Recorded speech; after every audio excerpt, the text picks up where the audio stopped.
Hi friends, ఈరోజు వీడియోలో నేను మీతో ఒంటికి ఎంతో చలువ చేసే బీరకాయ పెసరపప్పు కూర ఎలా తయారు చేసుకోవాలో చూపిస్తానండి. చాలా సింపుల్గా తయారు చేసుకోవచ్చు, టేస్ట్ కూడా చాలా బాగుంటుంది. ఈ రెసిపీ కోసం ముందుగా స్టవ్ ఆన్ చేసుకొని పాన్ పెట్టుకోండి. అందులో 2 టేబుల్ స్పూన్ల నూనెని వేసుకోండి. నూనె వేడెక్కిన తర్వాత పోపు దినుసులని యాడ్ చేసుకోవాలి. అలాగే 2 పచ్చిమిరపకాయలని ముక్కలుగా కట్ చేసుకొని వేసుకోండి. అలాగే ఒక మీడియం సైజ్ ఉల్లిపాయని ముక్కలుగా కట్ చేసుకొని వేసుకోవాలి. ఇప్పుడు వీటన్నిటిని కూడా బాగా ఫ్రై చేసుకోవాలండి. సో ఇలా ఫ్రై అవుతున్నప్పుడే నేను 3-4 వెల్లుల్లి రెబ్బల్ని కచ్చాపచ్చాగా దంచి పెట్టుకొని వేసుకున్నాను. అలాగే ఒక మీడియం సైజ్ టమాటాని ముక్కలుగా కట్ చేసుకొని వేసుకోండి. కొద్దిగా కరివేపాకుని కూడా వేసుకోండి. ఇప్పుడు వీటన్నిటిని కూడా బాగా మిక్స్ చేసుకుంటూ ఫ్రై చేసుకోవాలి. ఇప్పుడు ఇందులో 1/2 టేబుల్ స్పూన్ పసుపుని కూడా వేసుకొని ఫ్రై చేసుకోండి. ఈ కూర చపాతీ, రైస్ అన్నిట్లోకి కూడా చాలా బాగుంటుందండి. చాలా తక్కువ టైంలోనే చేసేసుకోవచ్చు. ఇప్పుడు ఇందులో నేను నానబెట్టుకొని ఉంచుకున్న పెసరపప్పుని యాడ్ చేసుకుంటున్నాను. పెసరపప్పుని నీట్గా శుభ్రం చేసుకొని ఒక 5 నుంచి 10 నిమిషాల పాటు నానబెట్టుకొని ఉంచుకోండి, తొందరగా కుక్ అవుతుంది. ఇప్పుడు 1 నిమిషం నుంచి 2 నిమిషాల పాటు ఈ పెసరపప్పుని ఆయిల్లోనే బాగా ఫ్రై చేసుకోవాలి. ఇలా ఫ్రై చేసుకున్న తర్వాత 1 కప్పు వాటర్ యాడ్ చేసుకొని కుక్ చేసుకోండి.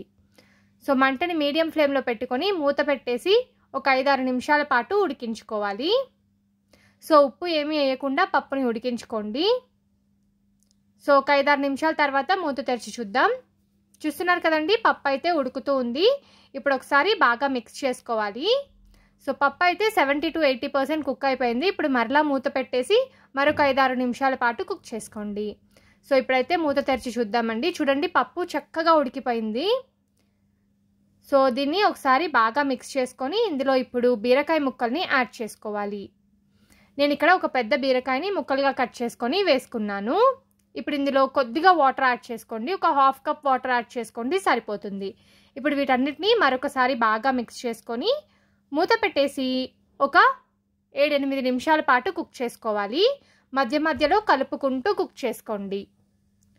సో 7-8 నిమిషాల తర్వాత మూత తెరిచి చూద్దాం. చూడండి, మనకి పప్పు అలాగే బీరకాయ పర్ఫెక్ట్గా కుక్ అయిపోయాయి. సో ఇప్పుడు ఇందులో మనం రుచికి సరిపడినంత ఉప్పు అలాగే కారం యాడ్ చేసుకోవాలి. సో కారం నేను ఇక్కడ 1/2 టీ స్పూన్ యాడ్ చేసుకుంటున్నాను. ఆల్రెడీ మనం పచ్చిమిరపకాయలు వేసుకున్నాం కాబట్టి కారం చూసి యాడ్ చేసుకోండి. మీరు కారం ఎక్కువ తినేవారైతే మరి కొంచెం కూడా యాడ్ చేసుకోవచ్చు. ఇప్పుడు వీటన్నిటిని బాగా మిక్స్ చేసుకోవాలి. సో ఫైనల్గా ఇందులో కొత్తిమీర తరుగుని యాడ్ చేసుకొని సర్వ్ చేసుకోవడమే. అంతే అండి, ఎంతో రుచికరంగా ఉండే బీరకాయ పెసరపప్పు కర్రీ రెడీ. ఈ రెసిపీ మనకి చపాతీ, రైస్లోకి చాలా బాగుంటుంది. ఈసారి తప్పకుండా ట్రై చేయండి.